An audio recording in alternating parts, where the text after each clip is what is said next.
حضرت عائشہ صدیقہ رضی اللہ تعالیٰ عنہ فرماتی ہیں میرے پاس ایک عورت آئی تو میں نے اس کے ساتھ 2 بیٹیاں تھی اس کی، میرے پاس 3 کھجوریں تھی، میں نے اس بی بی کو دے دی، 2 بیٹیاں تھی۔ اس عورت نے کیا کیا، میں دیکھ رہی تھی، ماں تھی نا اور بیٹیوں کی ماں تھی، اس نے پہلے ایک ایک کھجور دونوں بیٹیوں کے منہ میں ڈالی اور پھر جو کھجور اس کے پاس بچ گئی میرا خیال تھا یہ کھائے گی، لیکن اس ماں نے اس کھجور کے 2 ٹکڑے کیے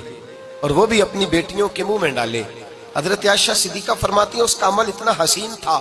اس بی بی کے اس عمل کے اندر اتنا حسن تھا کہ میری آنکھوں میں بھی وہ بات رہ گئی، دل میں بھی رہ گئی، روح میں بھی سما گئی، اس کے حسن اور تاثیر کو میں بھلا نہ سکی۔ شام تک وہ کیفیات، وہ انداز، وہ اس عورت کا طرز، اس کا وہ انداز میری طبیعت کے اندر بار بار مجھے اس کی طرف متوجہ کرتا رہا۔ شام کو محبوب تشریف لائے، نبی کریم صلی اللہ علیہ وسلم شام کو جب تشریف لائے تو حبیب پاک علیہ السلام کو میں نے بتلایا، میں نے کہا حضور بی بی آئی تھی، اس کا چہرہ بتا رہا تھا کہ بھوکی ہے، لگ رہا تھا کئی دنوں سے کھانا نہیں کھایا، 3 کھجوریں تھی ہی میرے پاس 3، 2 بیٹیوں کو دے دی، وہ کھا سکتی تھی، لیکن یا رسول اللہ صلی اللہ علیہ وسلم اس نے کھائی نہیں، وہ بھی کھجور 2 ٹکڑے کر کے بیٹیوں میں بانٹ دی ہے۔ حضرت عائشہ کہتی ہے دیر تک حضور میری بات کو سنتے رہے، دیر تک میری طرف دیکھتے رہے، اس تصور کو، بیٹی کے پیار کے اس ذائقے دیر تک محبوب محسوس کرتے رہے، اور پھر فرمایا عائشہ جو دنیا میں بیٹیوں کی وجہ سے آزمایا جائے گا،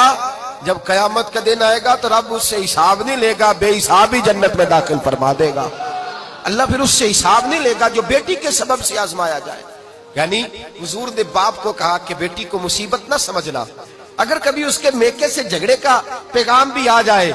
اگر کبھی دوبارہ تجھے اس کی طرف پلٹ کر جانا بھی پڑے، میرے نبی پاک صلی اللہ علیہ وسلم سے کسی صحابی نے کہا تھا یا رسول اللہ بہترین صدقہ کون سا ہے؟ حضور بہترین صدقہ کون سا ہے؟ وہ میرا مال جو اللہ کے راستے میں خیرات کروں تو رب مجھے زیادہ اجر عطا کرے، وہ کون سا ہے؟